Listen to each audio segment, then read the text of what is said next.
mananaig sa puso at isip ang pag-ibig.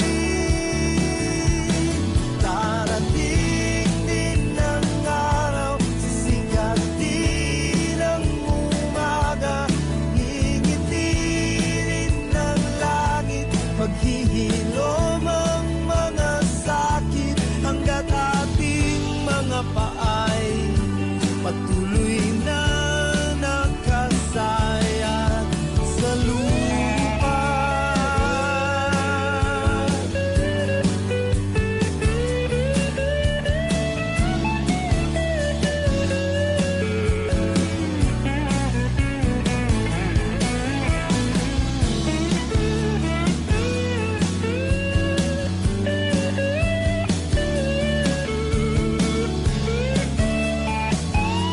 At paglabas mo sa kalsada ay ngiti ang iyong makikita, mawawalang uot at galit, mananaig sa puso at isip ang pag-ibig. Darating din ang araw, sisikatin ang umaga, ngingitirin ng langit, maghihilom ang mga sakit. Darating din ang araw, sisikatin ang umaga, ngingitirin ng langit, mawawalang uot at galit. Darating din ang araw, sisikatin ang umaga, ngingitirin ng langit, mananaig ang pag-ibig, hanggat ating mga paay patuloy na nakasayang sa lupa.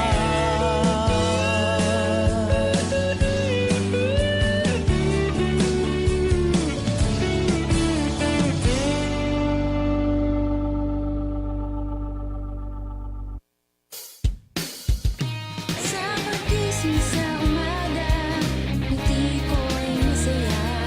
Narinig sa radyo, boses ng katropa mo, iba't ibang uri ng kwento, mapapakinggan dito sa Luzon, Visayas at Mindanao, pati sa buong mundo. Makinig na sa Katropa, dito di ka mag-iisa. Makisaya, makibalita, makiawit sa musika, sabay-sabay at sama-sama tungo sa pagkakaisa. The best at bida ka dito sa Katropa Radio. Iba tayo. Ito ang DWDD 1134 kHz. Balita, impormasyon at musika.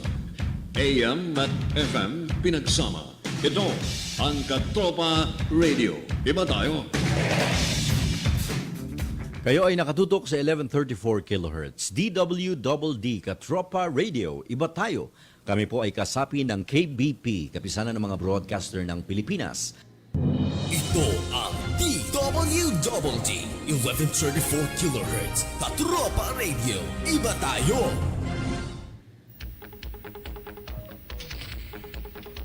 Sa pagsahit ng ganitong oras sa hindi lang ito, nakatutok at aaligaw-ngaw ang Kanyon! Kanyon! Pakinggan ng mga kuro-kuro hamon sa mga pangunahing balita, tutumbukin at hihimayin ang ugat ng mga maiinit na issue. Kanyon! Kanyon! Kanyon ng komentaryo at serbisyo publiko, si Rolly Canon.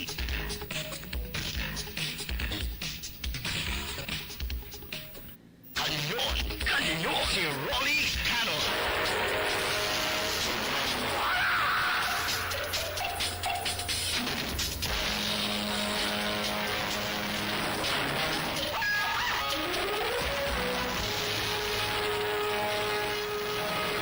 Isa pong magandang umaga ang aming pagbati sa lahat ng mga nakikinig sa 1134 kilohertz dito sa himpilang DWDD at ganon din sa virtual television ng Katropa DWDD.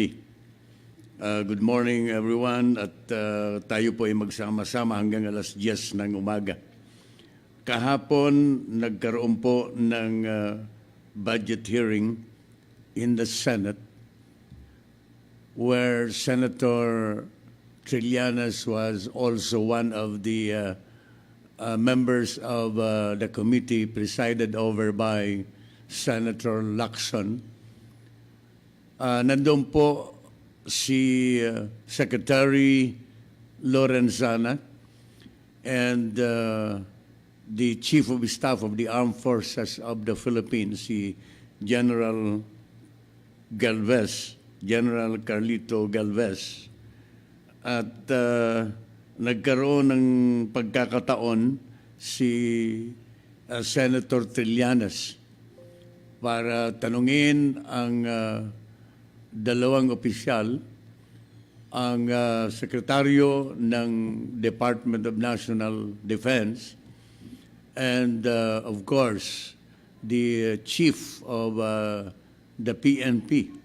Oh no, the Chief of the Armed Forces of the Philippines, si General Carlito Galvez, regarding the involvement of Senator Trillanes in the coup plot, in the ouster plot against President Duterte this October in connection with the intelligence report that the NPA, the LP, itong mga yellow group, and the group of Magdalo are involved in the ouster plot against the President this October.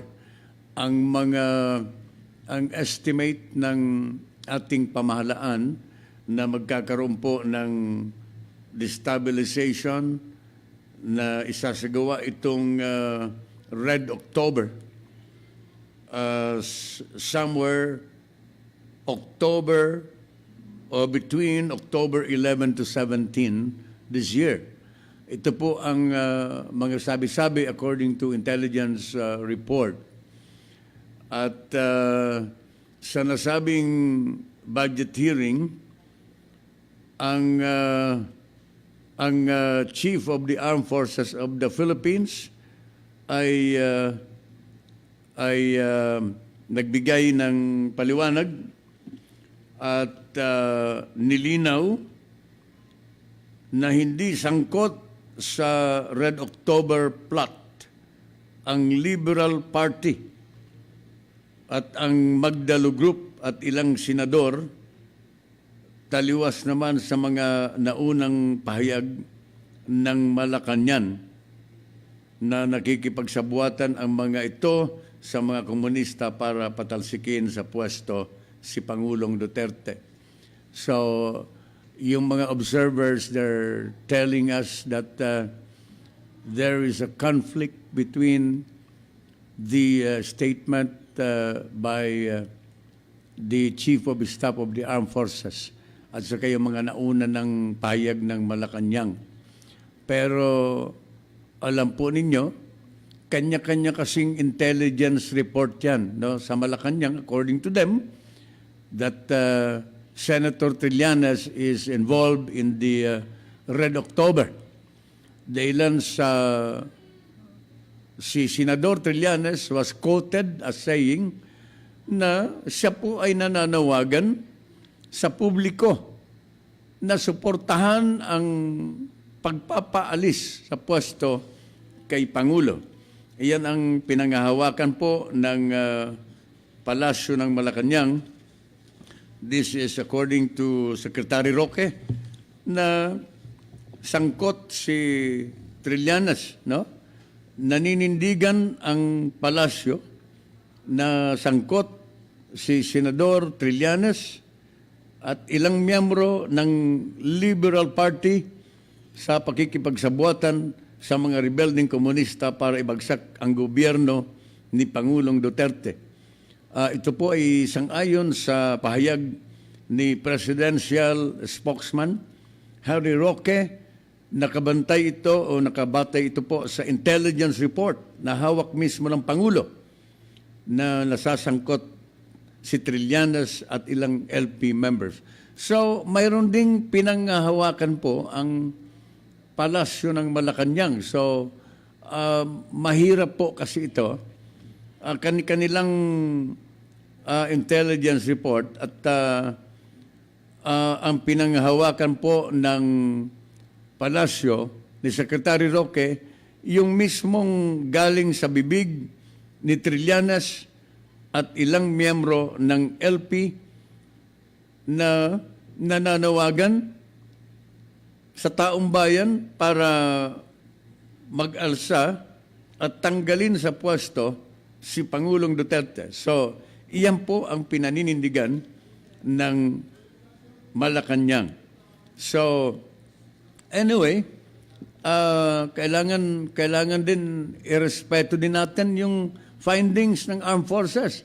On the other hand, because mayroon din silang mga findings, mayroon din silang mga pinanghahawakan na mga intelligence report na ang Communist Party of the Philippines, ang NPA, ay nagre-recruit at silang may pakana sa Red October, no? Sa panig ng Armed Forces of the Philippines, ang may pakana ng Red October ay ang komunista, ang NPA. In fact, according to General Galvez, infiltrated na itong mga universidad dito sa Metro Manila. There are about 10 universities in Metro Manila allegedly been organized by the broad coalition led by the Communist Party of the Philippines for the so-called Red October campaign.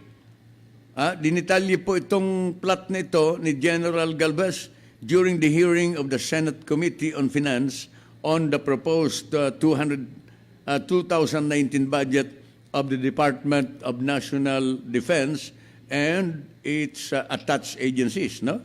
Ang revelation na ito ni General Galvez na mayroong mga universidad dito sa ating bansa ang ngayon ay ino-organize na po ng New People's Army ay nakabase sa mga dokumento.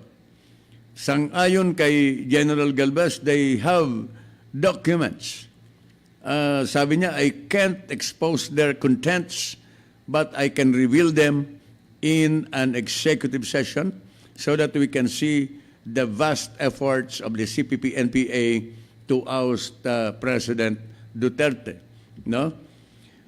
The Armed Forces of the Philippines on Tuesday, kahapon, claimed the alleged Red October, the plot in the Red October operation plan of the CPP-NPA to oust President Duterte had long been planned in several colleges and universities, even as it added the extreme left groups were taunting the chief executive to declare martial law and ignite public discontent. So, mga estudyante po daw ang ino-organize, binomobilize ng New People's Army in 10 universities in Metro Manila that is now being monitored by the Armed Forces of the Philippines. No? Ganun pa pala ka-influential ang CPP-NPA. Akala ko wala nang masyadong kamandag ito. Mga kababayan, if this is true, kung ang nilalaman ng mga intelligence report nito na hawak ng Armed Forces of the Philippines and the documents na hawak po ng Armed Forces of the Philippines na na infiltrate, na hikayat ang mga estudyante in different universities in Metro Manila, ay ganun pa pala kalakas itong NPA dito sa ating bansa. Akala ko, wala nang kapabilidad na mag-organize po ito. Itong CPP-NPA. No? At ang balak daw ay between October 11 to 17. Itong tactical offensive versus the government against President Duterte. No? Mga kababayan ko.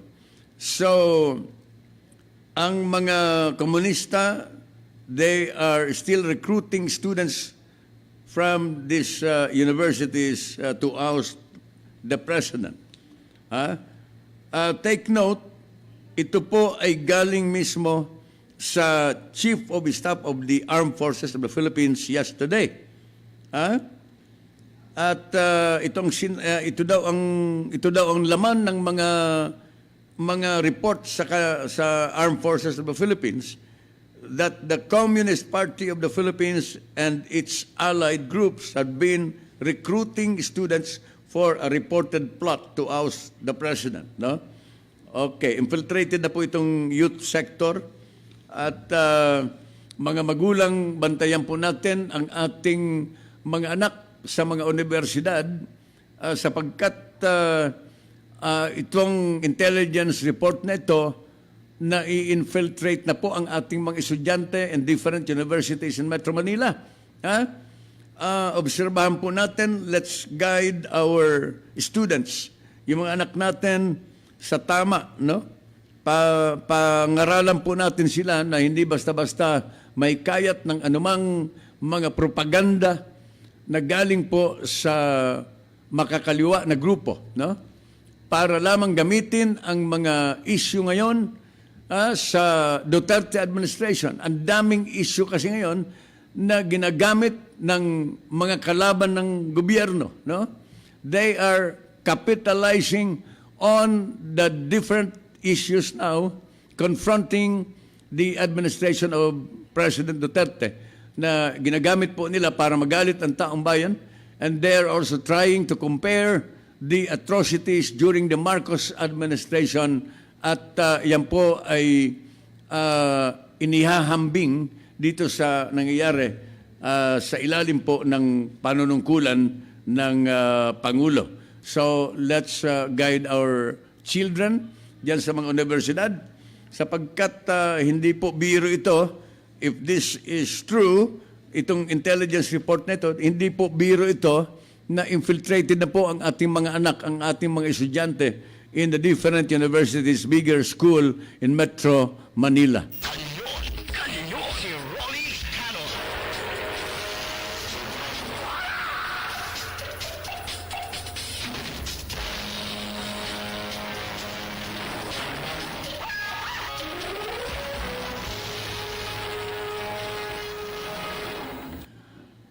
Ang COMELEC po ay nagpahayag na on October 5 ay filing of the certificate of candidacy ng mga nagbabalak na tumakbo sa iba-ibang posisyon sa darating na midterm election in 2009. Alam po ninyo, ang original opening ng filing of the certificate of candidacy October 1 to 7, pero ito po ay na-reschedule kung hindi ako nagkakamali, October 5 to 11. Parang ganun eh. Na-reschedule po ito. And there are about 6 cabinet officials vying for different positions in the government, local and national position in the government. According to the presidential spokesperson, si Harry Roque, as of today, ayon po sa kanyang bilang, there are about 6 members of the official family in Malacanang of the Office of the President na iiwanan po ang kanilang mga pwesto.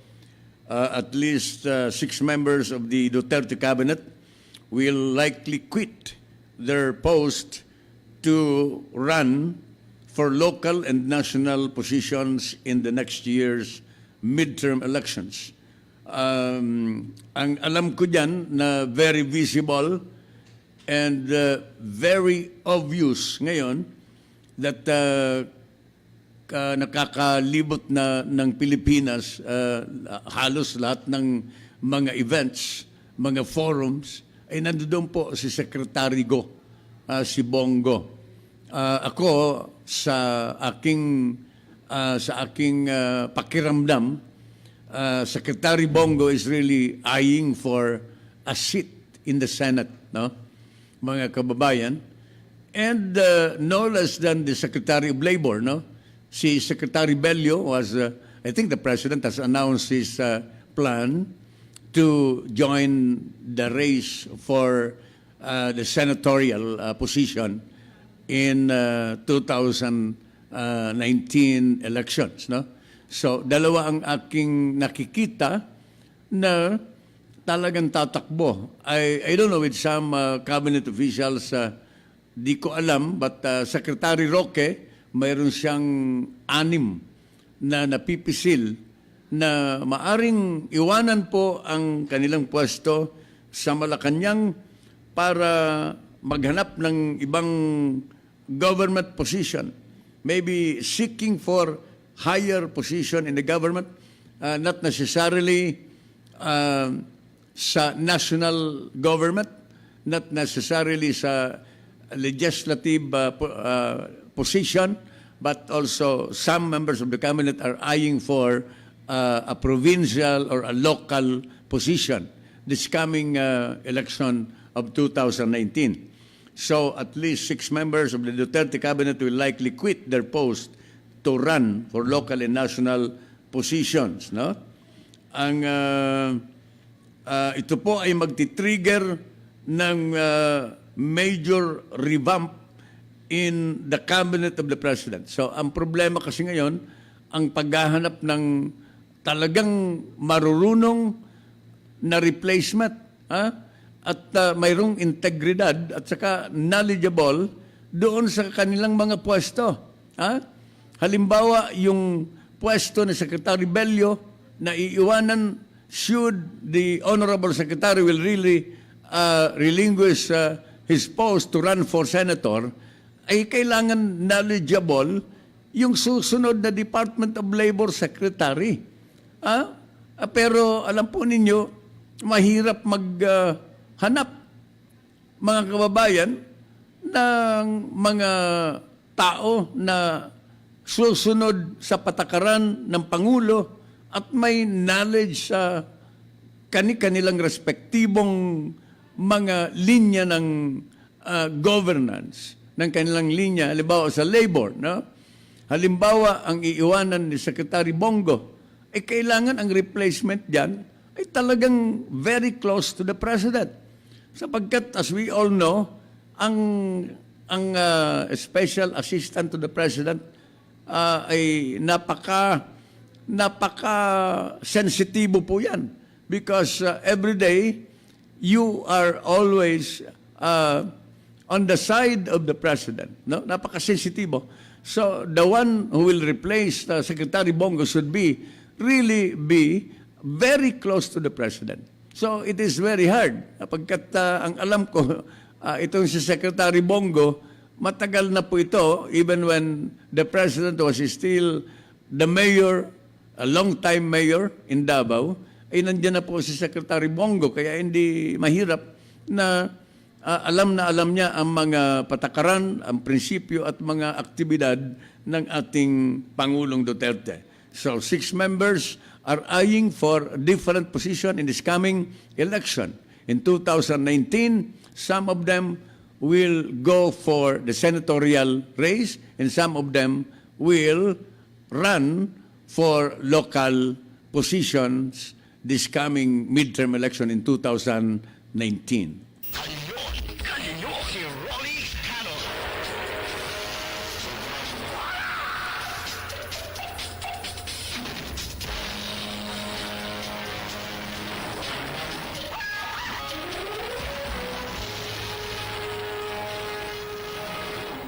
Kahapon po, balikan natin yung aking sinasabi na Senate hearing kahapon na dinaluhan po ni Secretary Lorenzana and the Chief of the Armed Forces of the Philippines, si General Galvez, no?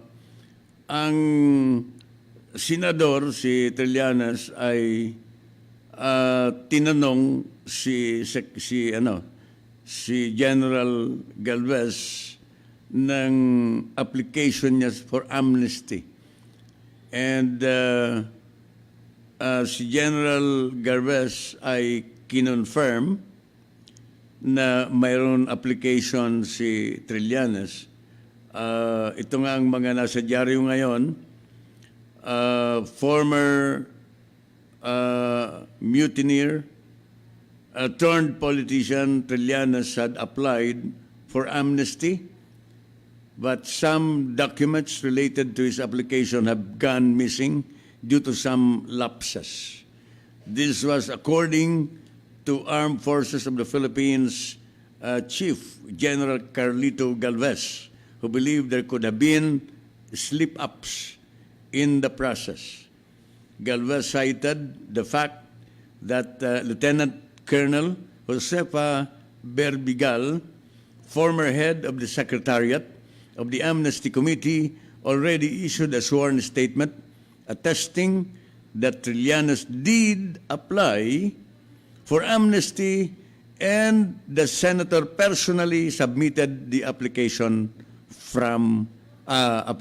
to her. So, mayroon na itong isang colonel, lieutenant colonel na babae, according to General Galvez, no? Apparently, there were some lapses.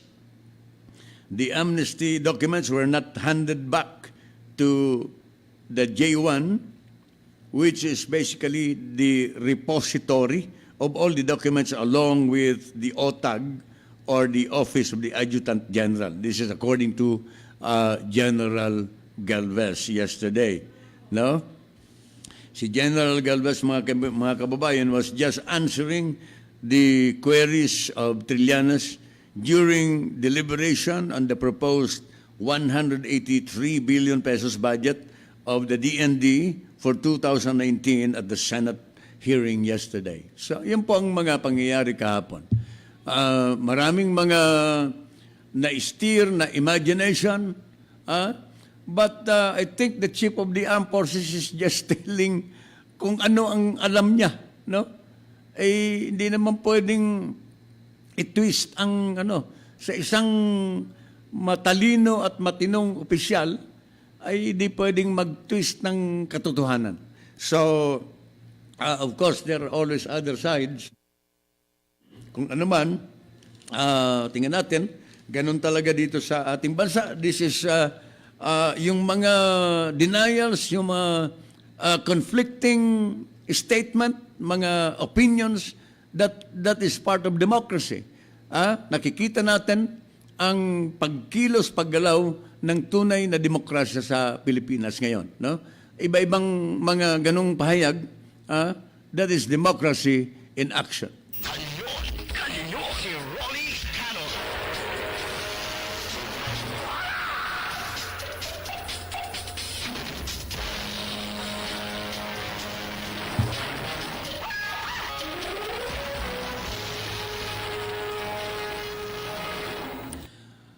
Mga kababayan, ang pagtaas po ng presyo ng produktong petrolyo ay patuloy.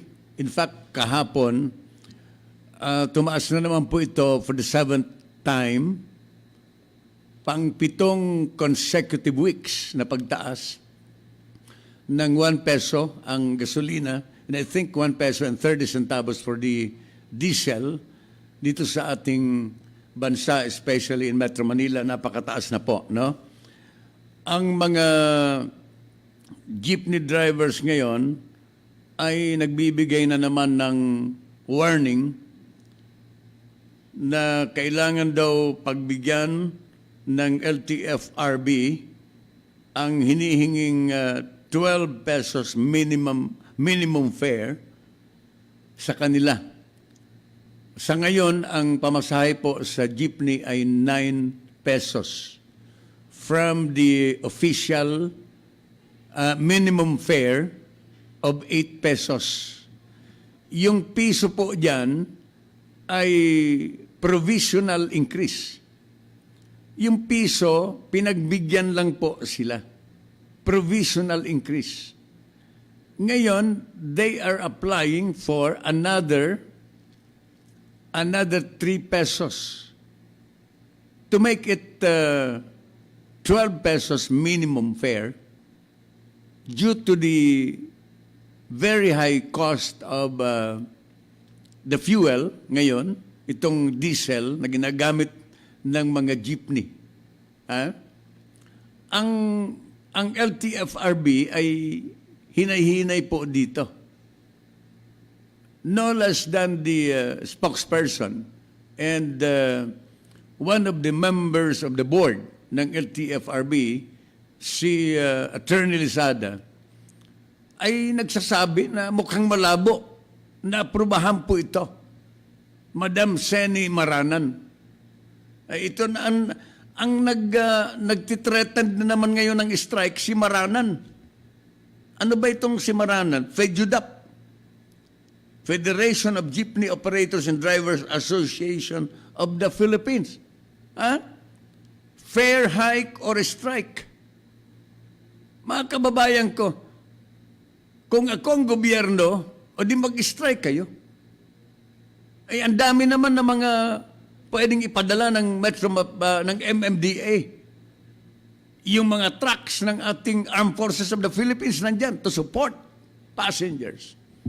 Ako kapag may nakikita akong ganitong klaseng pagbabanta sa gobyerno, ay ako po ay na parang iba ang pakiramdam ko eh. You cannot threaten the government. Gobyerno yun eh. Bakit mo pipilitin ang gobyerno na lahat ng mga kahilingan ninyo ay dapat tuparin ng gobyerno? May mga patakaran po ang gobyerno. Katulad ngayon, ang LTFRB, according to Lizada, they are still waiting for the assessment coming from the NEDA. Ang NEDA po ang nag-a-assess ng tunay na situation at yung possible impact ng approval ng LTFRB for the 12 peso minimum fare. It is not just the welfare, hindi lang yung kapakanan ng mga jeepney drivers and operators ang dapat isipin ng gobyerno. The government is also thinking of the other people, especially the riding public. Itong mga mahihirap na mga tao na sumasakay sa mga jeepneys. That is why the NEDA is still giving or studying, and most likely very soon ay magbibigay po sila ng assessment, the total assessment, ano ang impact, kung ano ang dating implikasyon kung sakasakali na pagbibigyan ang 12 pesos minimum fare dito sa mga jeepney operators and drivers na ito. Nagwawarn sila, fair hike or strike. All right. LTFRB awaits NEDA advice on fair hike petitions. So let us just wait for that. Let us just wait for the advice from the NEDA, kina Secretary Pernia, bago tayo magdesisyon dyan sa LTFRB. Ako, pinupuri ko ang LTFRB na hindi sila pabigla-bigla sa pagbigay ng ganitong uri ng mga kahilingan. Unlike dito sa Energy Regulatory Commission, na kapag sinabi ng Meralco, kapag sinabi ng mga kumpanya na related sa energy dito sa ating bansa, kung minsan, sila pa ang nagsisilbing tagapagsalita.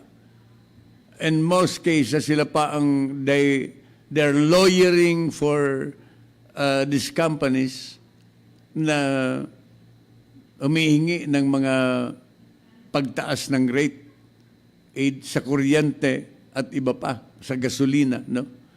Dito din sa water rates na effective na po October 1 ang increase ng rate sa tubig. Yung MWSS being the regulatory body, halos sila din ang nagja-justify. Na kailangan daw ng mga water concessionaires ng increase for the period of 4 years because they can no longer expand and they cannot give the necessary premium services to the people without the approval of the MWSS regulatory body for an increase. Para daw magkaroon po ng parang kapital para sila ay makapag-expand ng kanilang facilities para maging efficient ang kanilang serbisyo. Ako po'y para bang sila na ang naglo-lawyer, sila na ang mismong nagsasalita for and on behalf of the water concessionaire. Mga kababayan ko. So itong LTFRB, conscientious po ito. Mukhang pinag-aaralan muna nila at saka they're following due process. They're following protocols. They're following procedures. Awaiting for the certification and awaiting for the assessment, the total assessment report coming from the NEDA. Iyan ang matinong ahensya. Mga kababayan. So, tingnan natin ang mga bagay-bagay sapagkat malapit na po itong isubmit ng NEDA ang nasabing assessment na yan. At alam po ninyo, may mga ginawa din ng mga hearings during the past weeks ang Senado tungkol doon sa 6.8 billion shabu shipment. Marami na ang mga na-uncover na mga iba-ibang personalidad allegedly involved in the syndicate, no? Dito sa shabu shipment nito. More persons will be unmasked in the controversial 6.8 billion pesos shabu shipments once the House Committee on Dangerous Drugs resumes its inquiry into the issue, no? Malapit na uli na mag-resume ang House Committee on Dangerous Drugs sa kanilang mga pagdinig, no? Ang committee chairman si Representative Robert A. Barbers of Surigao del Norte. In fact, Secretary, not Secretary Bata, Representative Barbers commended the Philippine Drug Enforcement Agency, PDEA, for identifying 4 officers of the Philippine National Police as among those allegedly behind the illegal drug shipment, no? Mayroon nang na-identify ang PDEA. And uulitin ko po, I think this is the second or third time that I also commended the PDEA personally sapagkat naninindigan pa rin sila na talagang yung mga container vans na yan na pinaupuan ng mga yung drug sniffing dogs from PDEA na talagang naniniwala sila na may shabu. Despite the conflicting report from the Bureau of Customs, no? Na wala daw na shabu. In fact, I remember the President said that it was just a pure speculations, no? Yung shabu shipment na yon, containing about or amounting to about 6.8 billion. Take note, ladies and gentlemen, the amount of that shabu shipment na nakalusot sa customs ay 6.8 it's billion pesos now circulating all over the country. Mantakim po ninyo. You can just imagine a shabu shipment amounting to 6 billion pesos, almost 7 billion, circulating all over the country today because of the people at the Bureau of Customs na maaring may mga kasabot po dyan sa Bureau of Customs.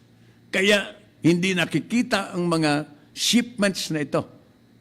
Nakikita lagi ng customs ang mga ukay-ukay, yung mga shipment ng mga kung anong mga peke na mga damit, mga shipment ng bigas, smuggled rice, but they cannot see the shipment of shabu at the Bureau of Customs, mga kababayan ko.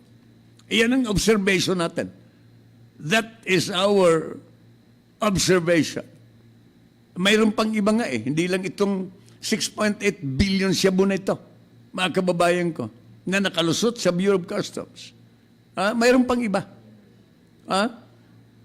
Kaya kapag shabu, hindi nakikita. Kapag mga kotse, bigas, smuggled bigas, hindi nakakalusot. O, di ba? Kaya itong Senate Committee on Illegal Drugs headed by or chaired by Ace Barbers should continue this Senate investigation para marami pang mga personalidad ang ma-uncover, maalis ang maskara ng mga nagtatago ng mga personalidad behind this 6.8 billion shipment of shabu na nakalusot sa Bureau of Customs. Kanyon, si Rolly Canon.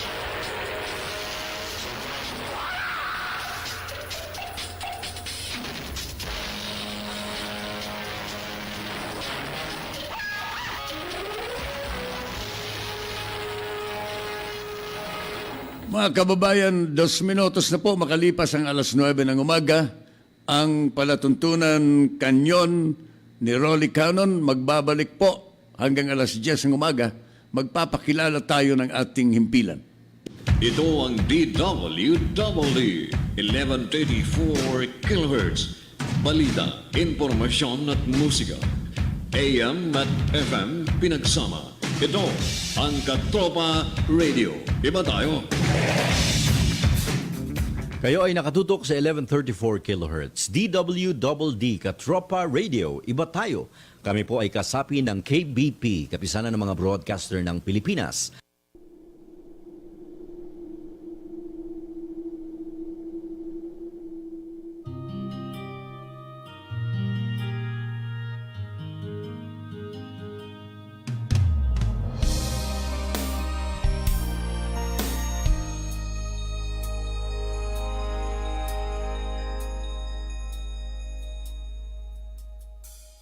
Bayan kong minamahal, ang buhay ko sa'yo'y iaalay.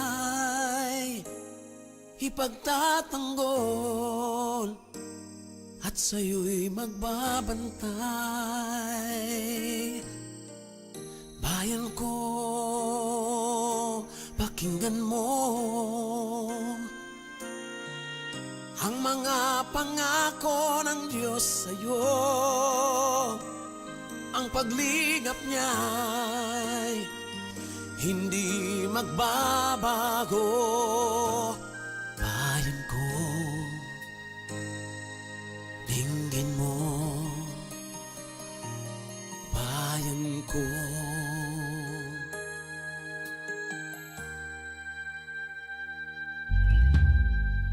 Masdan mo ang iyong ganda, taglay nito ang kulay at saya. Ang pag-asa ay ngayon'y nadarama. Ang pag-asa na'y nasa ay muli itong makakamtan, pagkat sa Diyos tiwala ay ibinigay. Bayan ko, dinggin mo, di ka nag-iisa, kasama mo ako. O bayan ko, pakinggan mo, sa Diyos kita iaalay.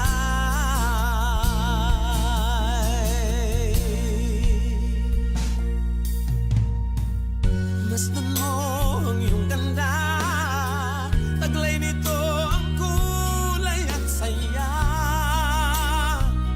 Ang pag-asa ay ngayon'y nadarama. Ang pag-asa na inaasam ay muli itong makakamtan, pagkat sa Diyos tiwala ay ibinigay. Bayan ko, dinggin mo, di ka nag-iisa, kasama mo ako. O bayan ko, pakinggan mo, sa Diyos kita iaalay.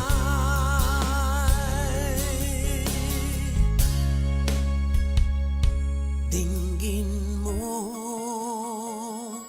bayan.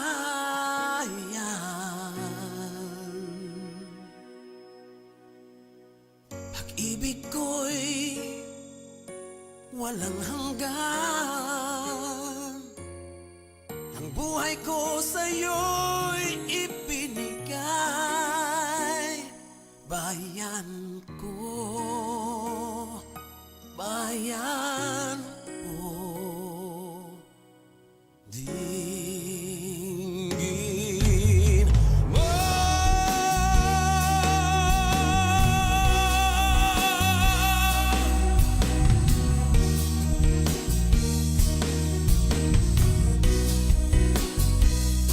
Bayan ko, dinggin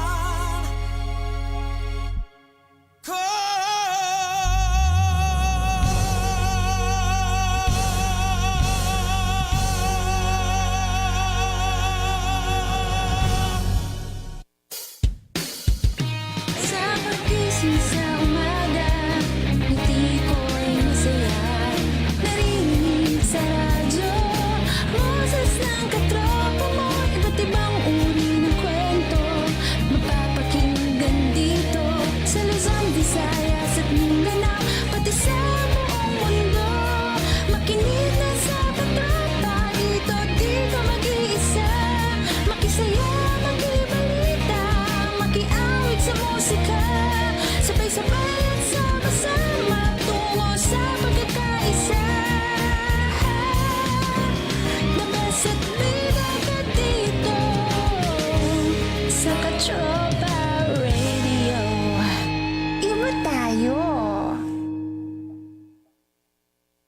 Ito ang DWDD 1134 kHz Katropa Radio. Iba tayo. Kanyon, kanyon, si Rolly Canon.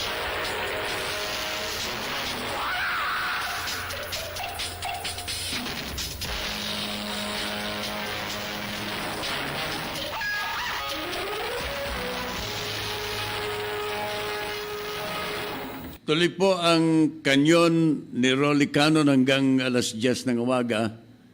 Ang ating supply ng bigas ay hanggang ngayon ay marami pang pagkukulang despite the announcement from the Department of Agriculture at saka sa NFA na mayroon na tayong mga iba-ibang mga regions na anihan na po ngayon this month of October. At ganun din yung pahayag ng NFA na marami tayong bigas, no? Part of the importation na galing sa Vietnam and Thailand, no? Part of the 250,000 metric tons, no? In fact, the government has ordered an additional 500,000 metric tons para dumating sa bansa late October or this coming November, no? Pero ngayon, ang mga supermarket owners ay may tie-up with the NFA and the DA, no? Na sila po ay papayagan na mag-import ng bigas. Ito po ang plano ng Department of Trade also. The Department of Trade and Industry is asking major retailers to sell rice at a set price of 38 pesos. Iba rin po ito sa arrangement ng NFA sa mga supermarket owners, no? Mayroon ding ginagawa na plano ang Department of Trade and Industry, si Secretary Lopez, no? Si Mon Lopez. Iba rin ito, no? Ibang arrangement ito with the rice retailers, especially the supermarket owners, no? Yung sa NFA arrangement with the supermarket owners ay hindi pa po masyadong malaganap sa buong bansa sapagkat they are trying to settle the issue of the license fee to be paid to the National Food Authority from the supermarket owners, no? Itong binabalak po ng Department of Trade ay kailangan na ang selling price ng NFA rice sa mga supermarkets ay hindi po bababa sa 38 pesos. Even if the price of the primary staple ng ating bansa will go down, no? Even if the supply of rice is stable.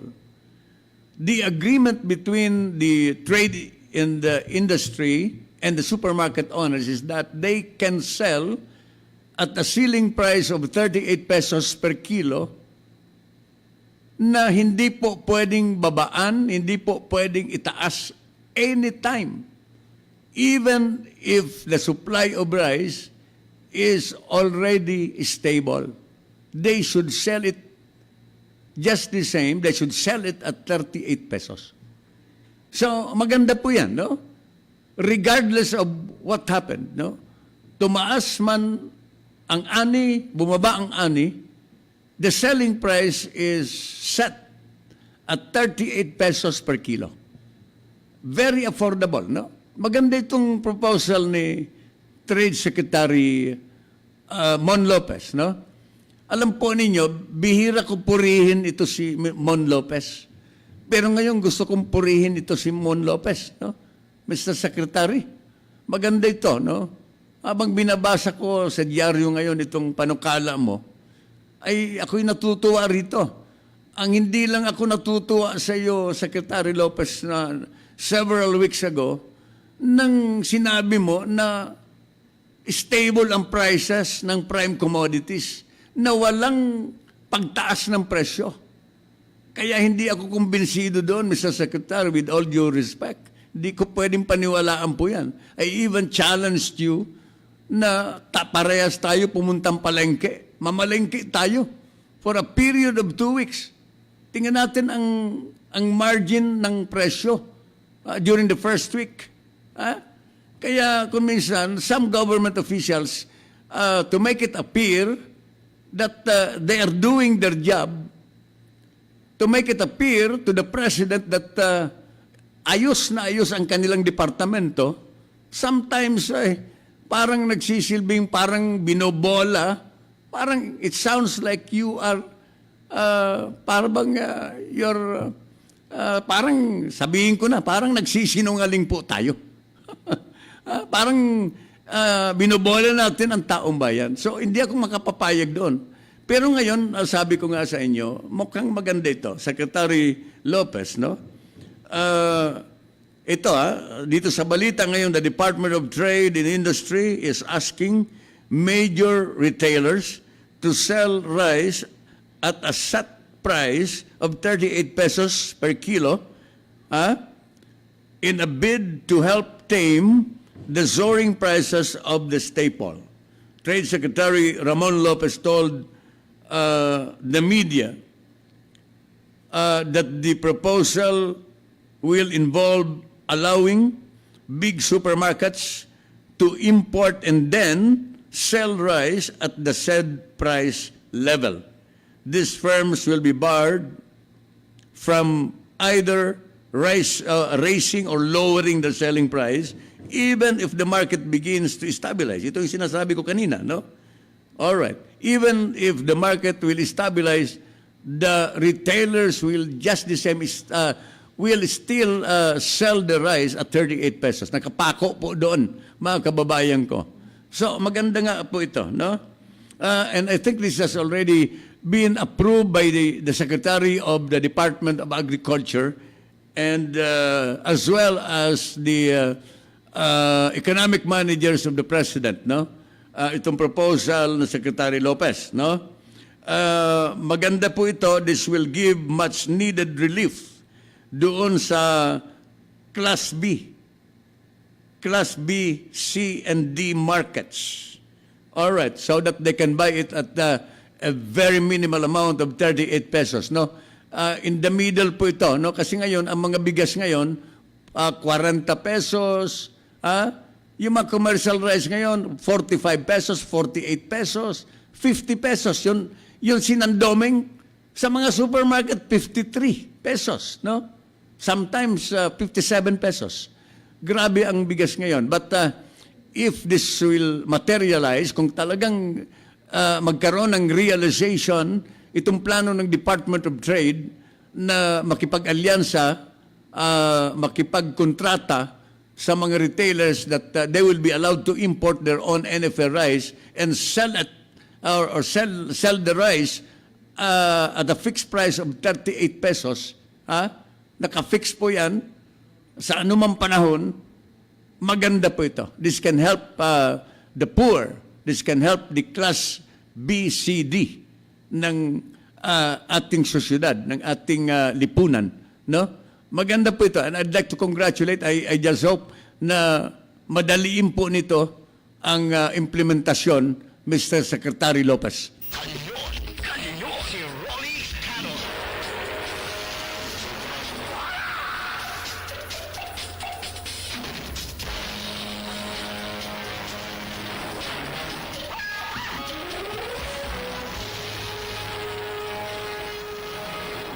May balita po ngayon na may mga OFWs tayo in Jeddah na na-eject from the company quarters sa kanilang pinagtatrabahuhan sa Jeddah. 20 overseas Filipino workers in Jeddah were ejected from their company provided accommodations for refusing to work. Refusing to work. Hindi na sila nagtatrabaho. Bakit? Hindi po sila binabayaran ng sweldo. Eh kung ikaw naman, trabaho ka ng trabaho, di ka naman binabayaran ng sweldo, ano ka? Ha? Ano ba naman itong pinagtatrabaho nilang kumpanya, siniswerte? Ha? Ako nandito ang aking simpatya sa mga OFWs natin ito. Marami kasi akong kamag-anak na nasa ibang bansa din, no? Na naghihirap din sa pagtatrabaho para sa kanilang mga pamilya. Ito, ang intensyon nito para magtrabaho sa Jeddah, para makatulong sa kanilang pamilya, and now, sila pa ang agrabyado. Hindi sila binabayaran ng sweldo, pinipilit pang magtrabaho. So, ang ginawa ng 20 OFWs na ito, hindi sila nagtrabaho. And they were ejected doon sa kanilang pinagtinitirhan na quarter sa ospital yata ito. Parang ospital sa Jeddah. Ngayon, the Philippine Consulate General in Jeddah said, the Philippine Overseas Labor Office or POLO, Overseas Workers Welfare Administration or OWA in Jeddah, immediately took custody of the 20 Filipinos. Mabuti naman, no? Kailangan po, pangalagaan po natin ang ating mga OFWs. Ito yung mga modern heroes of our times, no? Without these OFWs, ang dollar reserve ng ating bansa sa Bangko Sentral ng Pilipinas ay hindi ganun ka-stable. Mga kababayan ko, that is very true. They are remitting to the country more than $50 billion a year. 100 billion yata dollars. I don't have the update. No? Di ko alam yung updated figure. But I think they're really contributing to the economy of the country. Mga kababayan ko, huwag natin hamakin ang OFWs natin. Ang laki ng kontribusyon ng ating mga OFWs dito sa ekonomiya ng bansa. Mga kababayan, so ang laki ng participation of these people na OFW natin sa dollar reserve ng Bangko Sentral ng Pilipinas. So, it's a good thing na malaman natin na sinakluluhan kaagad sila ng konsulada, ang Consulate General in Jeddah, ang Philippine Overseas Labor Office or POLO, the Overseas Workers Welfare Administration or the OWA in Jeddah. They immediately took over the custody ng 20 OFWs na ito na masyadong agrabyado doon sa isang ospital sa Jeddah, pinagtatrabaho na walang sweldo. That is why I think we cannot blame these people. Kung ikaw ba naman trabaho ka ng trabaho, na hindi ka pinasisweldo, ano ka? Ano ka, martir? So, hanapan po ninyo ito ng trabaho. I think the overseas Filipino workers should be given assistance. No? Kung pauuwiin man ito sa Pilipinas, kailangan po, bigyan po ito ng assistance ng ating gobyerno. No? Kung maaari, kailangan siguro bigyan ito ng seed money para makapagtayo ng kanilang mga small businesses in the Philippines, no? To compensate their failure na ma-attain ang kanilang hangarin na sila po ay makatulong sa pamilya. Kaya nga nag-abroad po ito dahilan sa kagustuhan na masuportahan ang kanilang mga pamilya. Mga kababayan, 24 minutos na po makalipas ang alas 9 ng umaga sa Kanyon. Kanyon, si Rolly Canon.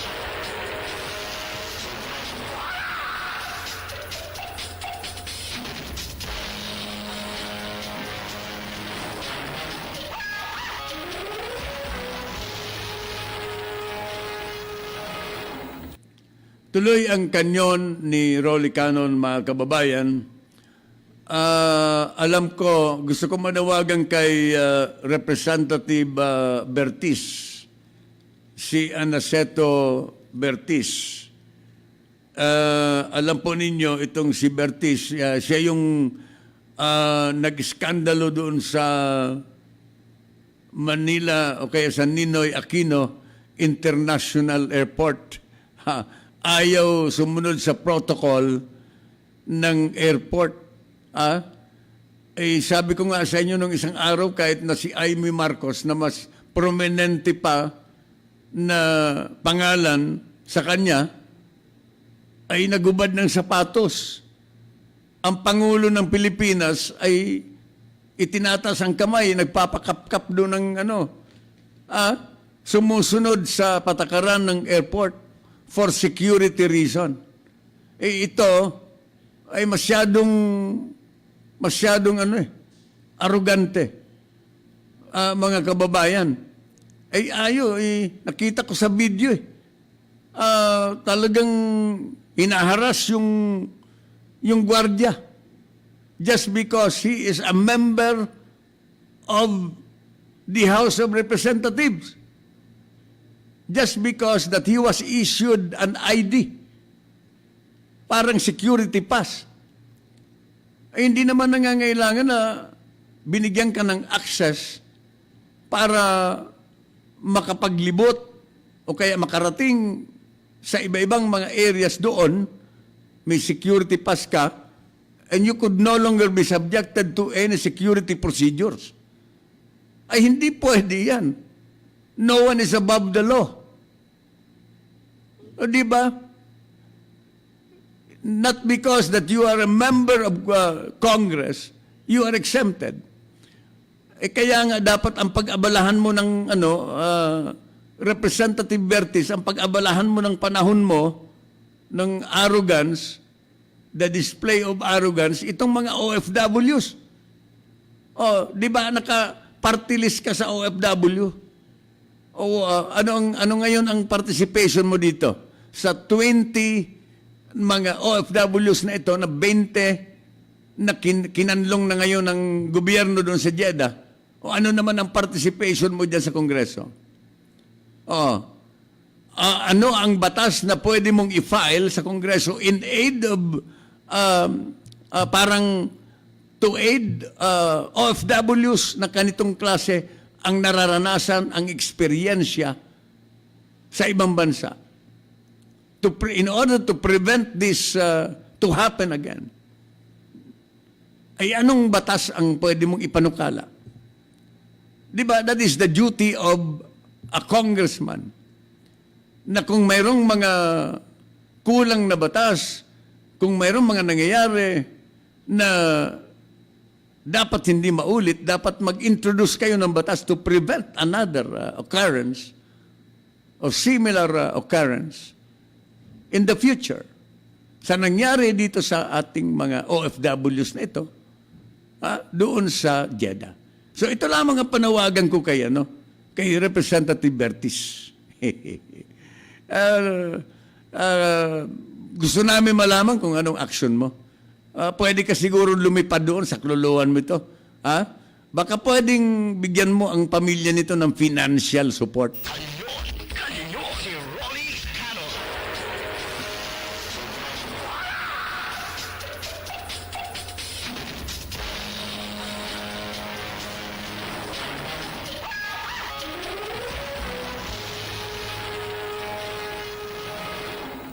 Hindi na kasi uso ngayon, mga kababayan, under the present administration, ang mga special treatment.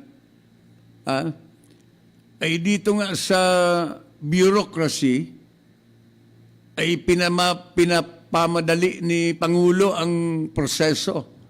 O tingnan ninyo, lahat ng mga linalakad ninyo mga papeles, di ba? Sa lahat ng mga ahensya. May mga deadlines na yan. Wala nang red tape. Wala nang special treatment. O di ba? Yung Pangulo nga, kung minsan sa economy pa sumasakay sa aeroplano, no? Kaya tinatanggal niya yung mga maloho sa gobyerno, yung travel ng travel, sa first class pa sumasakay. Hindi na uso yan ngayon. Disiplina tayo ngayon, no? Mga kababayan ko. Hindi na puso ang kayabangan ngayon. At saka yung display of arrogance, especially if you are a government official. Kailangan sila po ang mag-set na example sa mamamayang Pilipino. Sabi ko nga sa inyo, itong mga official natin, ang akala nila mga bossing natin sila. Hindi naman natin mga boss ang public officials. They're public servants. Utosan ng mamamayan. Mga atsoy ng bayan. Kanyon, si Rolly Canon.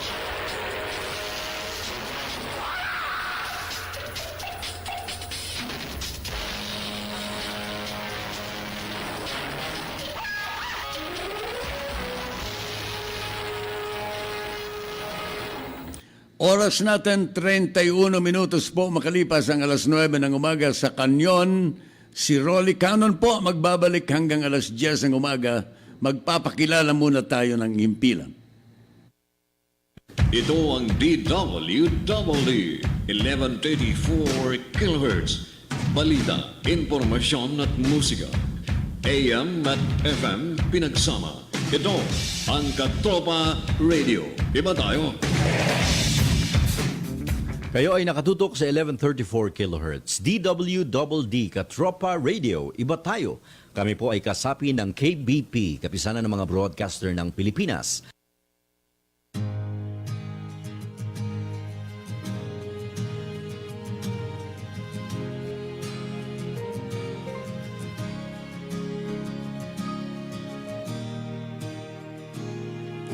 Itigil na natin ang labanan upang wala nang masasaktan. Bakit di na lang tayo magtulungan nang makamtan ng kapayapaan, kaunlaran? Halika na, kumapit ka ngayon.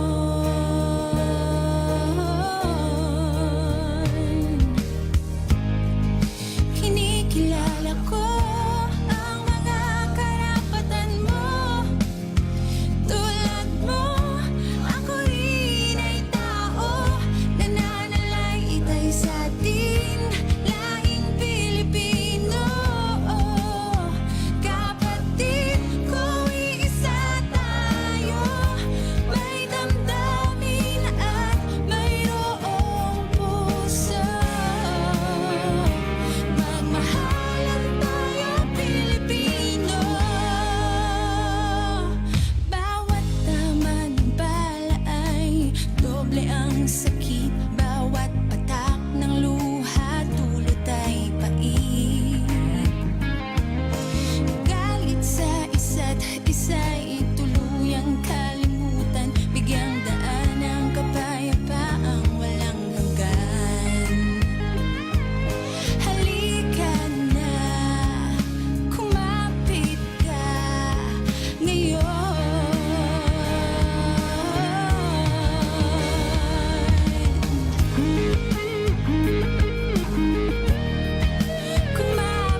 DWDD 1134 kHz Katropa Radio. Iba tayo. Kanyon, kanyon, si Rolly Canon.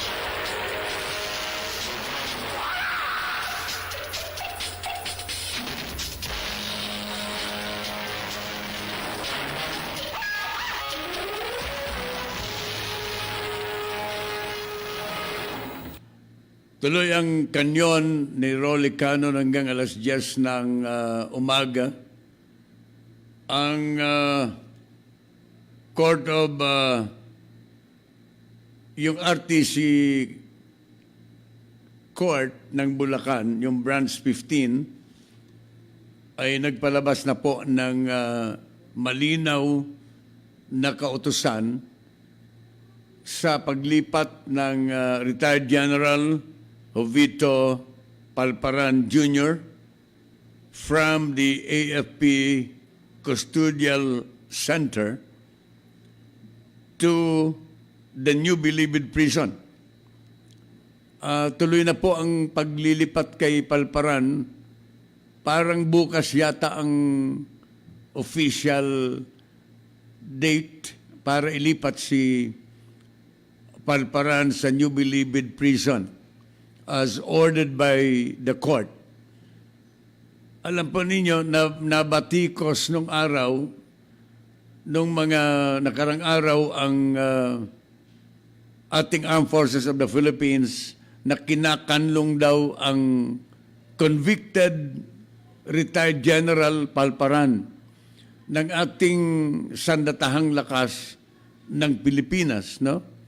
Alam po ninyo, hindi naman basta-basta pwedeng magdesisyon ang Armed Forces of the Philippines sa hindi malinaw na order ng korte. Ngayon na malinaw na, I think the Armed Forces of the Philippines will follow the order of the court. Sapagkat ang order ng korte ay immediate transfer. Kaya nga ngayon ay pinaghahandaan na po ang paglipat kay Jovito Palparan sa New Bilibid Prison galing dito sa kampo, no?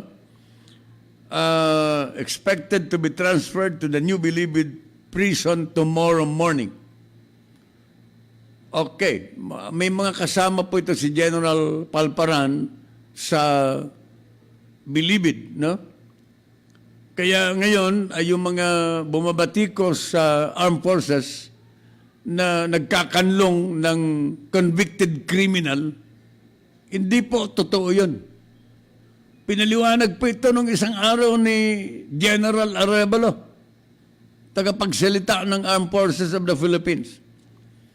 At ngayon may payag po ang armed forces that they will immediately follow the order of the court to immediately transfer General Palparan doon po sa New Bilibid Prison by tomorrow. Okay. So, at least malinaw na po tayo dyan, no? Si General Palparan ay ililipat na po sa New Bilibid Prison tomorrow by order of the court. The immediate transfer of the retired general. So, wala na. Para malaman ng mga tao, lalong-lalo na po yung mga nandyan sa Kongreso, di ko na pangangalanan eh. Ay, nung isang araw, laman ng mga periodiko na binabatikos ang sandatahang lakas ng Pilipinas na tagapagkanlong daw ng isang convicted criminal. So malinaw na po tayo dyan. Kanyon, kanyon, si Rolly Canon.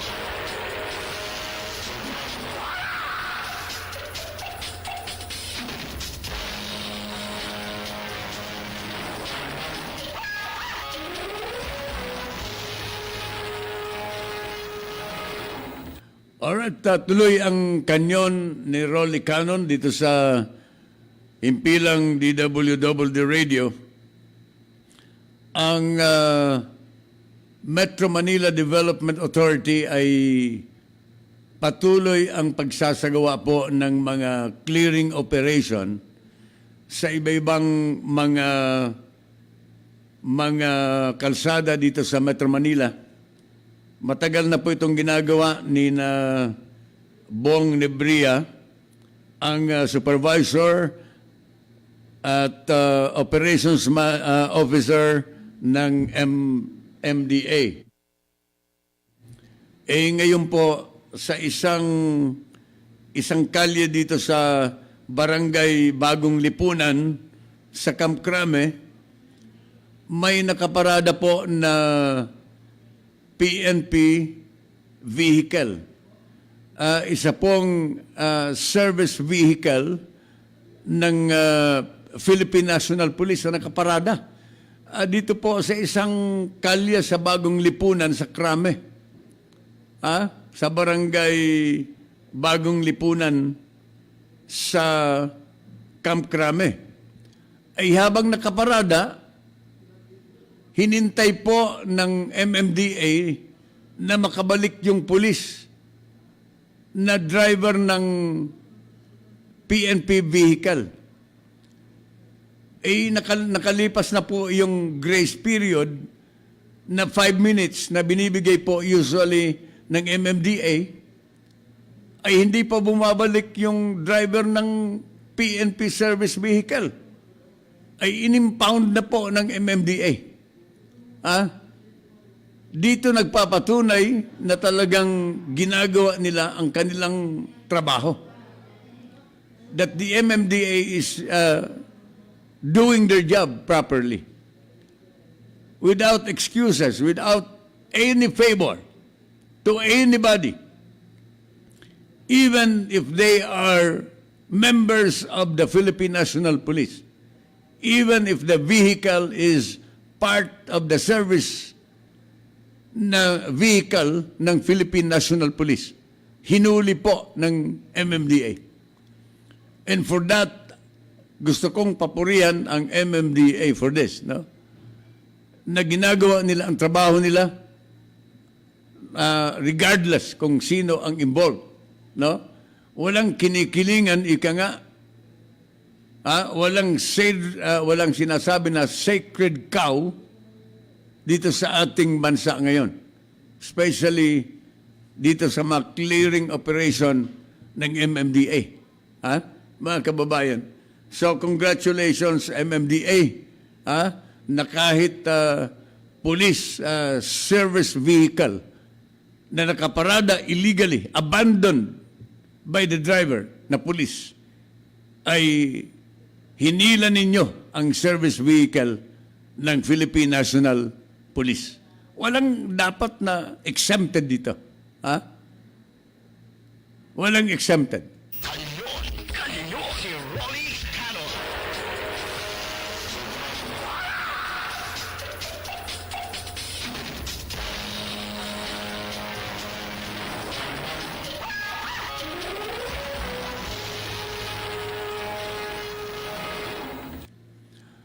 Alam po ninyo, may balak itong ating mga ekonomista, lalong-lalo na po diyan sa ating gobyerno, lalong-lalo na po diyan sa NEDA, may balak daw po na ihiwalay ang classification ng internet being classified under the media category. Kasi ang internet ngayon, ang internet ay parang bahagi ng media. That is why it is covered by the 1987 Constitution na walang sino man na foreign company ang maaring mag-operate ng internet at 100% capitalization. Because we are being restricted by the provisions of the Constitution, of the 1987 Constitution, that foreign capital, foreign companies should have at least 60% only share of capitalization and 40%, 60% Filipino and 40% foreign capital. Pero ang balak ng mga nasa NEDA ay pagbigyan daw na 100% capitalization ang mga foreign company na mag-i-invest dito sa internet connection. Pagbibigyan daw na makapag-ari ng 100% capitalization dito sa Pilipinas, no? Alam po ninyo, wag na ninyo munang ipilit. Maybe the experts from the NEDA, no? Yung mga economists dyan sa NEDA, if you want to give the foreign investors that privilege na makapagmay-ari ng 100%, kapag sila po ay mag-invest dito sa Pilipinas, and to put up an internet company ng 100% capitalization, you have to wait for the amendment of the 1987 Constitution. Sapagkat habang wala pa pong naamyenda ang provision na yan tungkol sa sharing na 60% Filipino and 40% foreign investment, we are still covered by that 1987 Constitution, at ang balakin ng NEDA na ito ay unconstitutional. Nakakasiguro po ako that if this will happen, ito po ay kukwestiyonin po ito ng iba, iko-contest po ito dito sa Korte Suprema. And I believe that the Supreme Court will decide in favor of the provision of the 1987 Constitution. Kanyon, si Rolly Canon.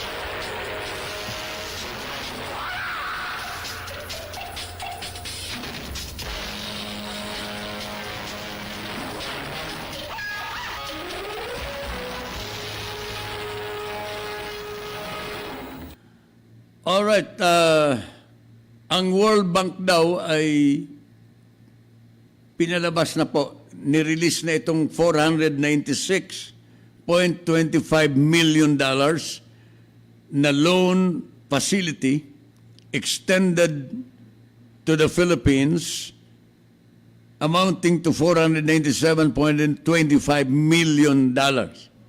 This is an additional loan na inavail ng ating bansa. Take note, ito po ay loan facility ng World Bank extended to the Philippines, no? Para daw tulungan ang ating bansa, lalong-lalo na po ang Typhoon Ompong victims, no? Para gastusin ang gobyerno doon sa mga biktima ng typhoon. Ito po, linilinaw ko na ito po ay hindi grant. Hindi po ito libre, ito po ay babayaran ng ating bansa. Isa po itong loan ng World Bank.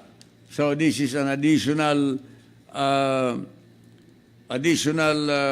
debt o borrowing na babayaran natin, at ito po ay in addition to the more than 7 billion or 7 trillion, no? 7 trillion loans or utang, foreign debt ng ating bansa. Alam po ninyo, nasa 7 trillion na po ang ating foreign debt. Na halos 1/4 of the total budget of the country every year ay napupunta lamang po, mga kababayan, dito sa pagbabayad ng mga foreign obligation, ng mga maturing obligation ng ating bansa. Binabayaran po natin yan in terms of interest.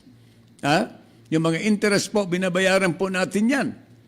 At yan po ay kinukuha dito sa ating national budget, sa General Appropriations Act every year, na inaaprobahan po ng Kongreso.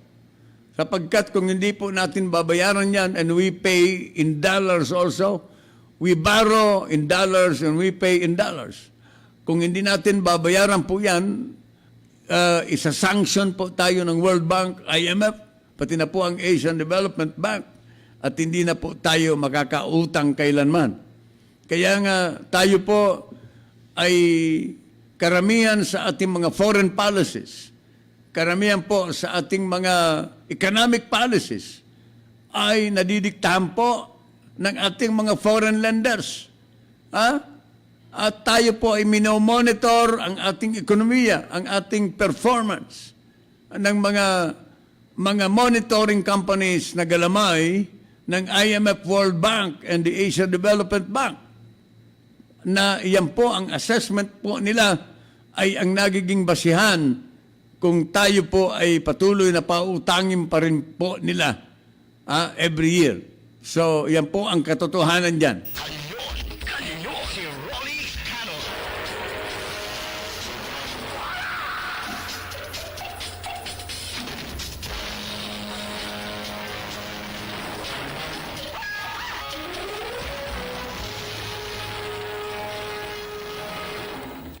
Incidentally, I'd like to announce that the third telco search ay mag-i-start po next week.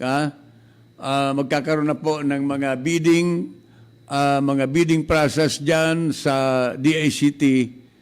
Next week na po mag-i-start ang paghahanap ng pangatlong player dito po sa telecommunication industry dito sa ating bansa. This is according to Secretary Rio ng DICT, mga kababayan, sang-ayon sa kanyang pahayag na kailangan po by the end of the year, mayroon na tayong mapili na third telco dito sa ating bansa para tayo mag-enjoy na ng mabilis-bilis naman na internet, na hindi na po napakabagal na internet at napakamahal na singil ng mga kasalukuyan po na telecommunication companies na PLDT, Smart at saka yung Globe.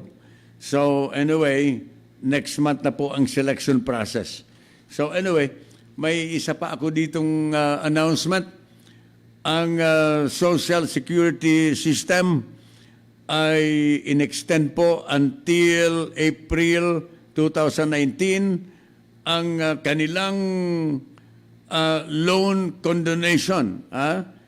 Itong loan restructuring program with penalty condonation was extended for another 6 months until April 2019. Okay. So yung may mga utang sa SSS, kayo po ay hanggang April 1, 2019 na kayo po ay mag-apply ng loan restructuring dito po sa SSS, no? Para alisin nila ang mga penalties, no? Inaalis po yung mga penalties diyan, no? Lumiliit po yung halaga ng utang ninyo sa SSS by restructuring it, no? Babayaran po ninyo minus, of course, the penalties for so many years. Kanyon, si Rolly Canon.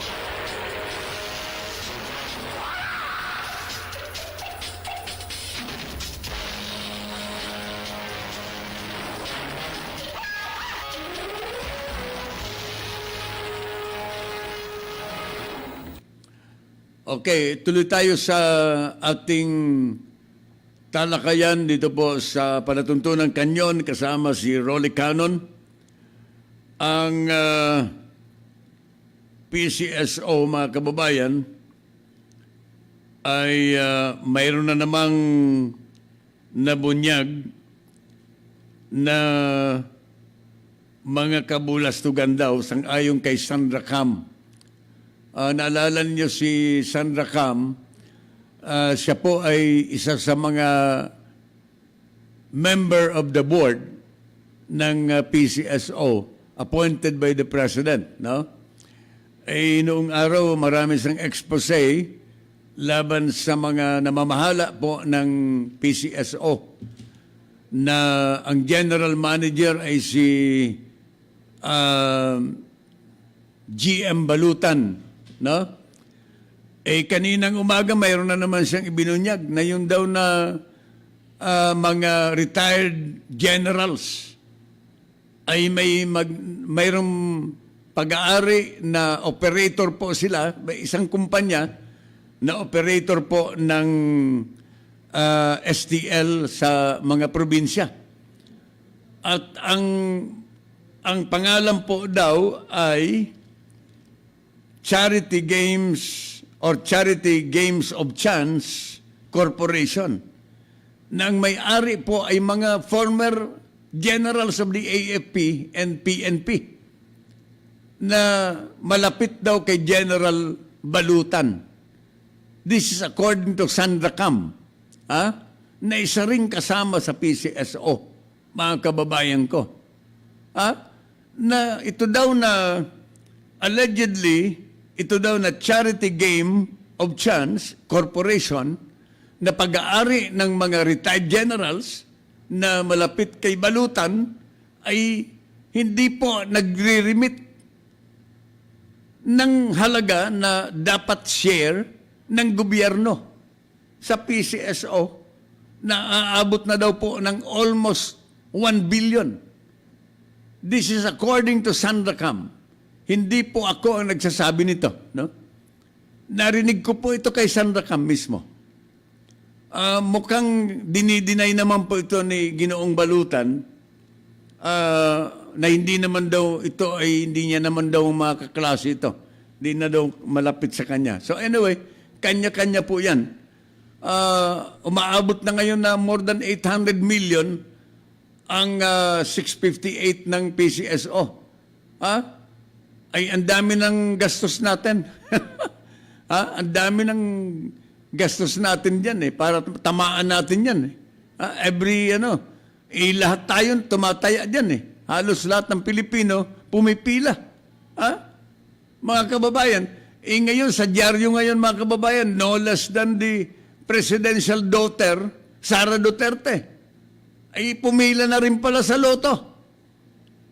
Tumaya din kahapon sa loto si Sara Duterte sa Ultra Lotto jackpot na may jackpot na 835 million pesos. O tingnan ninyo, pati si Sara Duterte, pumila na rin sa loto pala. Dito sa dyaryo ngayon, no? At nangako na kapag siya daw ay manalo ng 835 million, maglalaan daw po siya ng 121 million para kay Trillanes. A whooping 121 million pesos na ilalaan kay Trillanes that he could use for his legal fees. Na pwede daw na gamitin ni Sunny Trillanes para gamitin sa mga legal fees nito sa pagharap ng katakot-takot na kaso. This is according to Mayor Sara na pumila na sa loto para manalo ng 835 million. 121 million daw ibibigay kay Trillanes. Aywan ko lang, wala naman yatang nanalo kagabi. Ang patuloy na yumayaman dito, yung PCSO mismo at saka yung may mga outlet ng loto na may kilala ako na may outlet ng loto. Kumikita at ang yaman-yaman na ngayon. Alam ko yan, dito sa may bandang Rizal. May kilala ako dyan na may outlet ng loto na for the past months, ay talaga 3 months na yata na tiba-tiba ang loto outlet, pumipila ang mga tao, mga kababayan ko. So, tingnan natin kung sino na naman ang mananalo sa Friday. Friday na naman ang bola uli. Baka umabot ng 900 million na yan sa Friday. Okay. So anyway mga kababayan ko, marami na ngayon ang naluloko. Marami na ang natataranta para manalo lamang ng ganito. Ang chance ninyo dyan na manalo ay 40 million to 1 chance. very remote. Kaya kung manalo kayo rito, talagang swerteng-swerte. Talagang nakalaan talaga yan para sa inyo. Kanyon, kanyon, si Rolly Canon.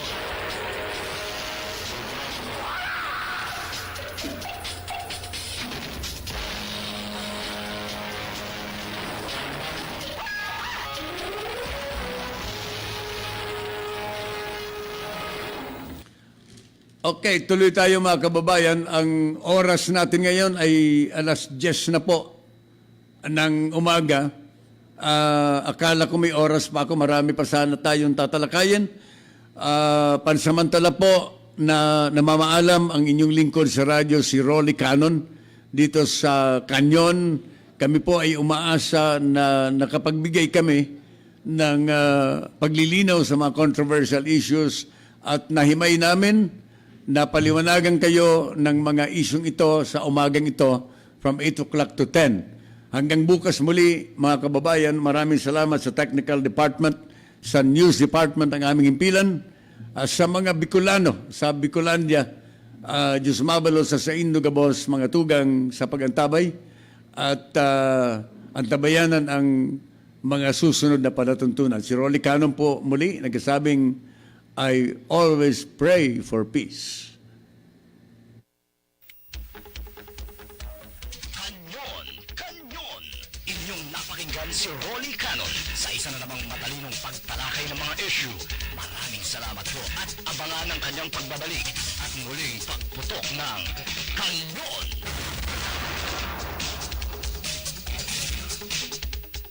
Ito ang DWDD 1134 kHz. Balita, impormasyon at musika. AM at FM pinagsama. Ito ang Katropa Radio. Iba tayo. Kayo ay nakatutok sa 1134 kHz. DWDD Katropa Radio. Iba tayo. Kami po ay kasapi ng KBP, kapisanan ng mga broadcaster ng Pilipinas. News and information on DWDD 1134 kHz. Ngayon na!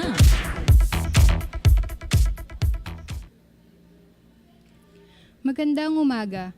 Mahigpit ang bili ni DILG-OIC Secretary Eduardo M. Año sa National Capital Region Police Office, NCRPO, na huwag tigilan ang naglipa ng counterfeiter sa Recto, Manila.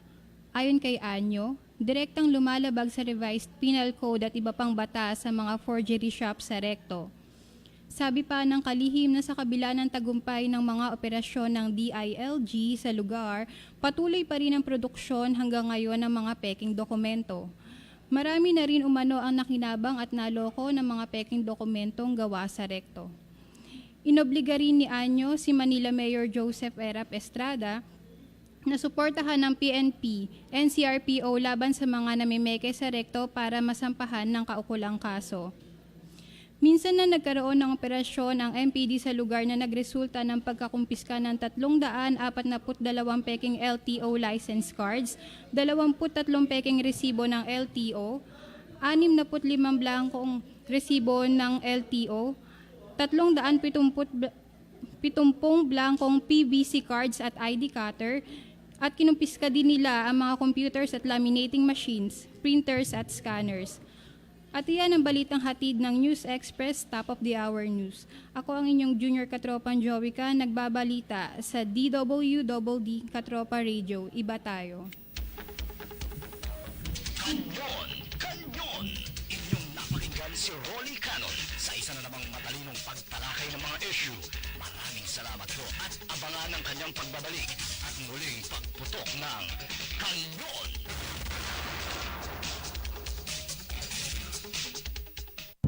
Ito ang DWDD 1134 kHz Katropa Radio. Iba tayo.